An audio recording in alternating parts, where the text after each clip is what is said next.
Hi, I'm going to assume you are a Node.js developer and get right into teaching you Solidity by making a side-by-side comparison with the Node.js project and Solidity uh, code. I'm going to create a sample Node app and seed into the sample Node app, and you can create a Node.js project like this, npm init or yarn it. I prefer using yarn init, and I'm going to open it in VS Code. And so this is a very bare minimum app, and I'm going to create a source directory, and probably I'll give you an example of bank.js where I want to create a bank class. Bear with me why I give this example, because I want to make a comparison with Solidity. So what I'm going to do is I'm going to create a object variable called deposited amount, and I'm going to say it's 0 initially. And to get this deposited amount, I'm going to have a function which return this, and I also will have a set deposit account, so which will increase the amount. And how do I call this? So I'm going to call this as new bank, like log this bank dot deposited amount, the value of deposited amount. Okay, and let me set deposited amount to 100 or 1000. And how do I run the code? This is how you run the sample Node.js code. Now, how do you write test? I don't know if you have written test before in Node.js. There are popular Node.js tools, popular Node.js test runners. Mocha is one such test runner. I'm going to install Mocha, or probably I should install it as a dev dependencies. I don't need it as a normal dependencies. I'm going to install Mocha, which is a test runner. And in Mocha, if you know, what you can do is I'm going to create a test file. I'm going to create a test file called bank.test.js, and in Mocha, I'm going to import the bank.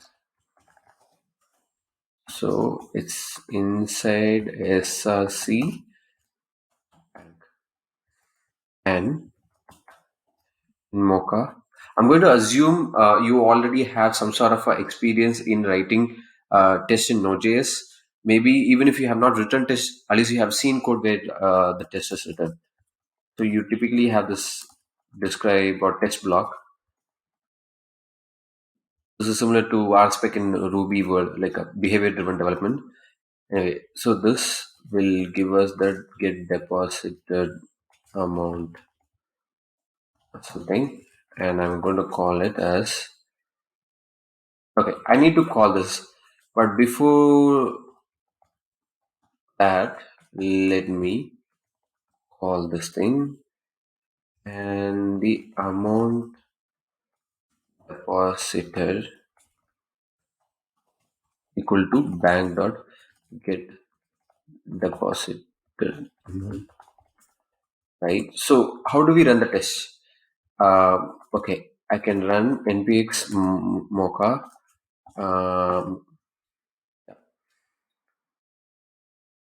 right? Why does it fail? Type error. Bank is not a constructor. Why? Okay, because I didn't export this one.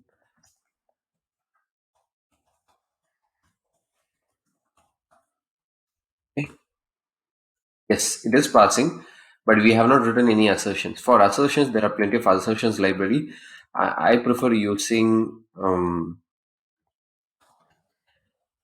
chai. So I'm going to use chai library, and chai is this expect. Oh,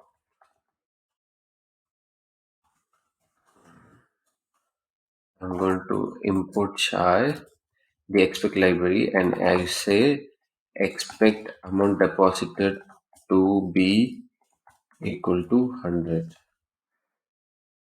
Okay.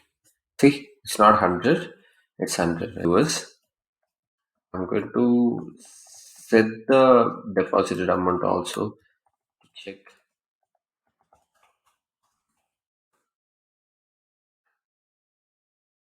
The amount is supposed to be 100. The assertion expected 0 to equal to.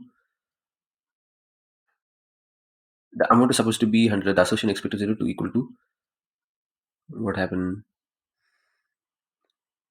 Okay. Maybe we will write like this. This is much better. Okay.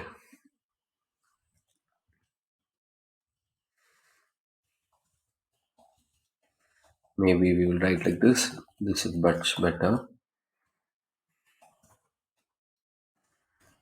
This is a very simple Node.js code. Now I want to introduce you to something called hardhat.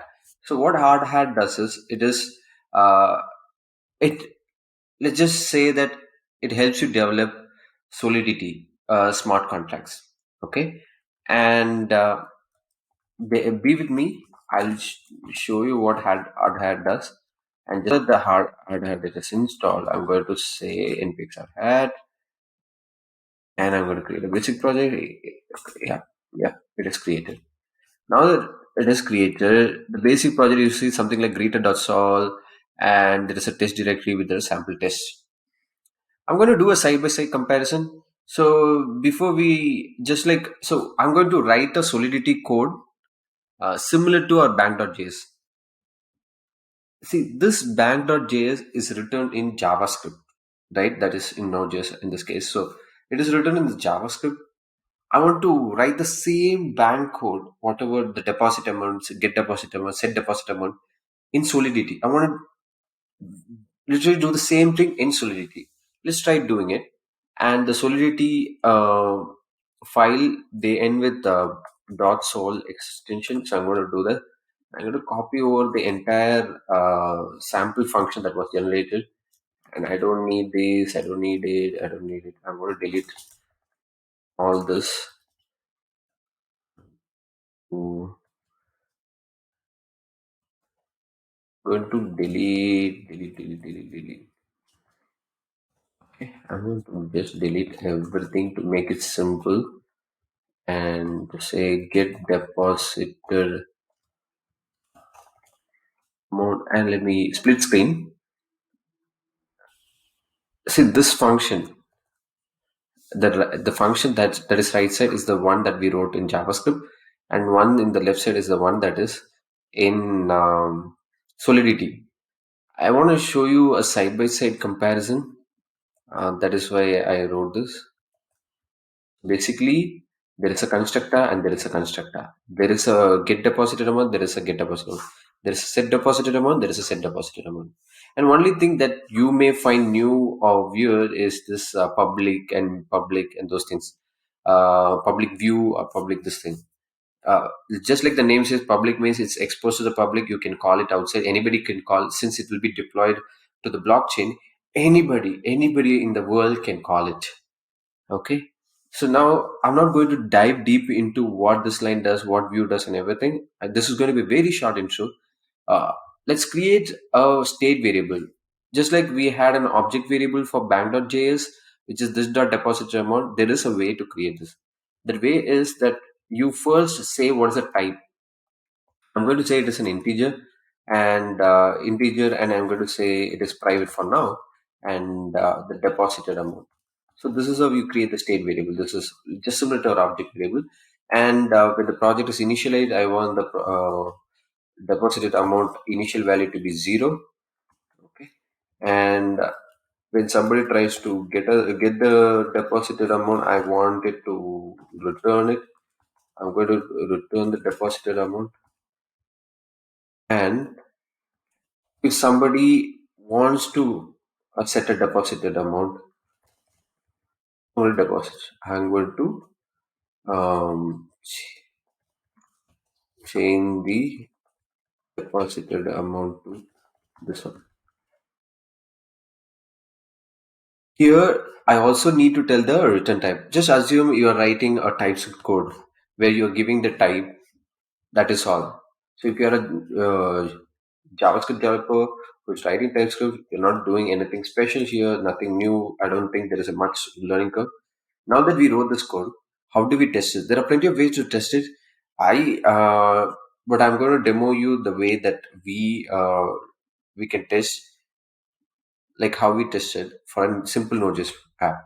So I'm going to create something called bank.test.js, and in bank.test.js, I'm going to copy over the exact same thing that we did for our bank.test. This is what we did for a sample Node.js app, right? And but the only difference is that this line, we're not going to test a class. Instead, we are going to test a contract. Before that, I hope you see the side by side difference of how this is a class and this is a contract. It's not a class anymore, what we are working with. It's a contract. So to get this contract, you need a way. So hard hat gives you a way to simulate this contract initialization. So hard hat gives you a way to mock, not mock, but to imagine that the contract is instantiated. How is the contract instantiated? Only when the contract is deployed to an environment, we say that the contract is live, the contract is created. So there is a library called ethers, and I'm going to refer to the test. I'm not able to remove this thing, so I'm going to copy this. What this does is it is part of hard hat, so we are able to do this. So this thing is equivalent to const bank equal to ethers dot get contract factory. So what this will do is it will look for all the soul, because it's a hard hat project. We are going to run this test through hard hat. It will automatically figure out which is the contract based on the name of the contract, right? Based on the, oh, let me change the contract name. Okay. So we will change, we will look for the contract name.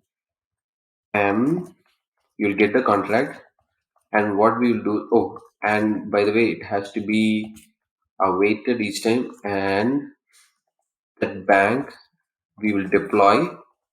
Okay. And we are going to wait uh,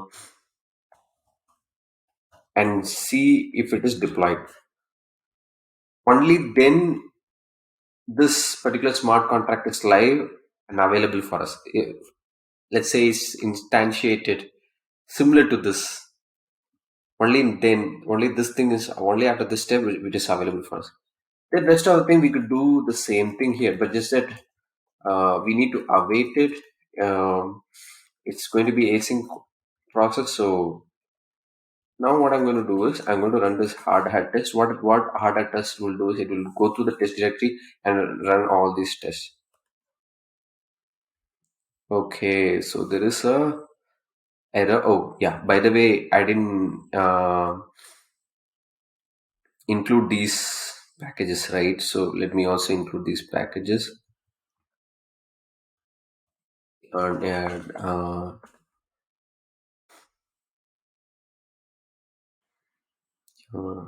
Okay, so it is getting installed.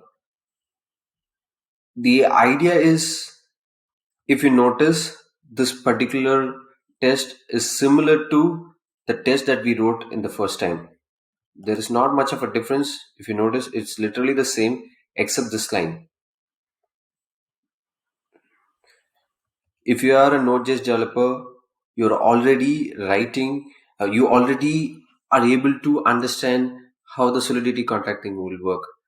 There are few syntaxes that are different, and there are some things that are not there. In, for example, string interpolation is not there, and then when you deploy, there is a file size limit when you deploy. There are small variation, but I think you can quickly get started with Solidity if you have some sort of a Node.js background experience. I'm pretty sure. Now our installation is succeeded. Let me try giving it a shot for test. I hope it goes through. Specifically this one, I'm going to assume is going to work. Basically, we are once the contract is deployed, we are going to assume it's zero, the state is zero. Then once we deposit 100, we are going to assume it's 100. Let me try to fail the test by giving different values. You will see the test is failing. So that is how you test a contract. That is how you create a contract, which is almost same as you creating a simple JavaScript file, JavaScript class, and writing corresponding tests in Mocha and Chai. I just wanted to demonstrate how easy network easy to get started with Solidity. I hope you found this video useful, and I am excited. If you have any questions or thoughts, please comment down in the comments. Thank you.